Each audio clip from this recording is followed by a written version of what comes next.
नमस्कार. स्वागत तुमचं राष्ट्र महाराष्ट्रामध्ये. मी अशोक वानखडे.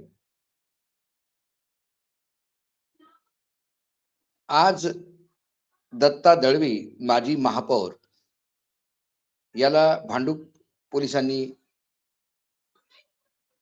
अरेस्ट केलं, अटक केली त्यांना आणि त्यांना 12 डिसेंबरपर्यंत न्यायिक हिरासत न्यायालयाने दिली, जमानत दिली नाही. मुख्यमंत्र्यांच्या विरुद्ध अपशब्द केल्याने त्यांच्या विरुद्ध गुन्हा दाखल झाला आणि ते सारखे म्हणाले की मी जो शब्द वापरला तो आनंद दिघेंनी फिल्म मध्ये वापरला होता, परंतु पिक्चर मध्ये वापरलेले शब्द आणि वास्तविक जीवनात वापरलेले शब्द हे वेगळे असतात. नेहमी शिवसैनिकांनी सुद्धा भाषेवर कंट्रोल ठेवलं पाहिजे. जी भाषा बाळ ठाकरेंना शोभायची, जी भाषा प्रत्येकाला शोभते असं नव्हे. आणि मग एक शिवसैनिक नारायण राणे, कारण जो एक वेळा शिवसैनिक असतो तो नेहमी शिवसैनिक असतो, भले कुठल्याही राजकीय दलात जा. नारायण राणेंनी जेव्हा मुख्यमंत्र्यांबद्दल असे शब्द काढले तेव्हा त्याच्यावर सुद्धा FIR केली आणि मग कायद्याप्रमाणे हे सगळं झालं असं जेव्हा तुम्ही म्हणतात, तेव्हा दत्ता दळवी तुम्हाला सुद्धा कायद्याचं भान हवं. कारण विपक्षामध्ये असताना एक आणि सत्ता पक्षामध्ये असताना एक अशा वेगवेगळ्या प्रकारे तुम्ही वागू शकत नाही असं मला कमीत कमी वाटतं. परंतु आज महाराष्ट्राच्या कॅबिनेटमध्ये इतकं हास्यास्पद स्थिती चालू आहे मंत्रिमंडळात. एक मंत्री दुसऱ्या मंत्र्याच्या जीवावर उठतोय आणि शेवटी हे सरकार आहे का फक्त सत्तेचं लोणी खाण्यासाठी लाल टपकत येणारे हे सगळे अपॉर्च्युनिस्ट आहे असं आपण म्हणायला पाहिजे. आज विखे पाटलांनी, राधाकृष्ण विखे पाटलांनी सरळ सरळ छगन भुजबळांना शिंगावर घेतलं. छगन भुजबळ बद्दल ते म्हणाले ते महसूल मंत्री आहेत, कॅबिनेटमध्ये भारतीय जनता पार्टीमध्ये आहेत, वर्षानुवर्ष काँग्रेस पार्टीमध्ये होते, त्यानंतर भाजपामध्ये गेले. काँग्रेस पार्टीने त्यांना लीडर ऑफ ऑपोजिशन म्हणजे विपक्षी दलाचा नेता केलं होतं, तरी पण शेवटी ते भाजपामध्ये गेले, कारण त्यांना वाटलं विचारधारापेक्षा सत्ता बरी. आणि आता ते पूर्णपणे भाजपाही झालेले आहेत. खास देवेंद्र फडणवीसचे जवळचे समजले जातात. कधी कधी त्यांचं मुख्यमंत्री पदासाठी सुद्धा नाव घेतलं जातं. त्यांनी छगन भुजबळांवर सरळ सरळ त्यांनी सांगितलं, आरोप लावला की तुम्ही मंत्रिमंडळात राहून असे वक्तव्य तुम्ही करू शकत नाही, त्यामुळे मंत्रिमंडळाची बदनामी होते. जनतेमध्ये एक मेसेज जातो की हे मंत्रिमंडळ एका नाही आहे आणि या मंत्रिमंडळात वेगवेगळ्या दिशेने प्रत्येक मंत्री चाललाय. मराठा विरुद्ध ओबीसी या वादात त्यांनी सांगितलं की छगन भुजबळांनी आग ओकणं बंद करायला हवं आणि जर त्यांना बोलायचंच असलं तर मग त्यांनी मंत्रिपदाचा राजीनामा द्यावा, मोकळं व्हावं आणि सरळ मार्केटमध्ये येऊन बोलावं. हेच आम्ही पण पहिलेपासून सांगत आहोत. पण मंत्रिमंडळाचं लोणी सुद्धा खायचं पदाचं आणि त्याच मंत्रिमंडळाच्या विरुद्ध सुद्धा बोलायचं.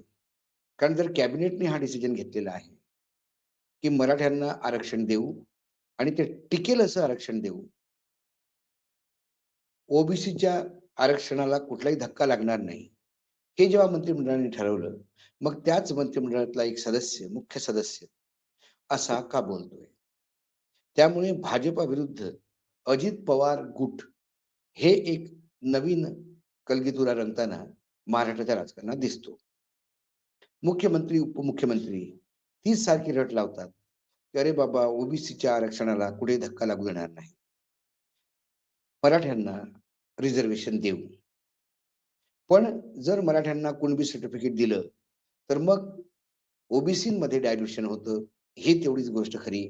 पण एकीकडे म्हणतात की मराठ्यांना टिकवू असं आरक्षण देऊ आणि दुसरीकडे कुणबींचे सर्टिफिकेट देण्याचा सारखं चालू आहे.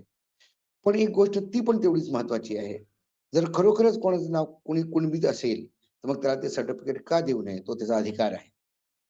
मराठी कुणबी ओबीसी हा वाद आता इतका पेटला आणि यावर नेत्यांची वक्तव्य, खासकर मंत्रिमंडळात जे लोक असतात मंत्री, त्यांनी कमीत कमी बोलताना एक पायरी सोडून बोलू नये.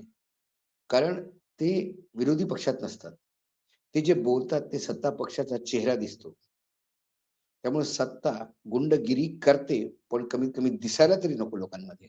इथे गुंडगिरी दाखवून यदि होत असेल, तर मग चेहरा मंत्रिमंडळाचा विद्रूप होतो. महाराष्ट्रात विखे पाटील म्हणतात, की राधाकृष्ण विखे पाटील म्हणाले, की ज्या हिशोबाने छगन भुजबळ बोलतायत, त्या हिशोबाने त्यांना काय ओबीसी, मराठा आणि महाराष्ट्र पेटवायचं आहे. दंगली करवायच्या आहेत.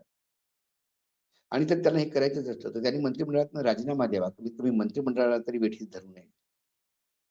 शेवटी मंत्रिमंडळात जे निर्णय घेतले जातात, त्यात होय, होय म्हणणारे मंत्री बाहेर येऊन ना, ना, नाही, नाही का म्हणतात हे कळत नाही. आणि मंत्रिमंडळात जर विरोध केला असता, त्या गोष्टी बाहेर आल्या असत्या आणि तो जर विरोध तीव्र केला असता, तर राजीनामा देऊन बाहेर निघायला पाहिजे.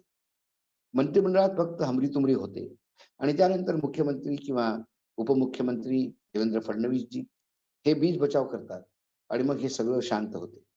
अजितदादा पवार हे फक्त डोळ्यांनी पाहून मजे घेत असतात असं दिसायला लागलं.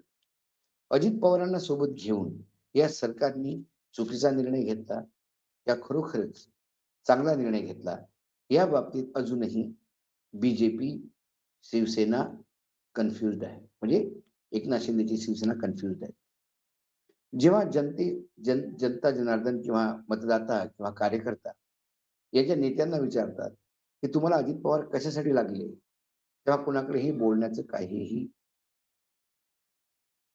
उत्तर नसतं. ही गोष्ट वेगळी, की शरद पवारला समाप्त करण्यासाठी अजित पवारांना तिथनं काढणं हे भाजपला जरुरी वाटत असेल. पण त्यात भाजप महाराष्ट्रातली संपते का? हा फार मोठा प्रश्न आहे. केंद्रातले बरेच भाजपाचे प्रवक्ते सुद्धा खाजगीत बोलताना म्हणतात, की अजित पवार आणि सगळा ग्रुप आल्यामुळे भ्रष्टाचाराच्या विरुद्ध बोलण्याची आमची धारच संपलेली आहे.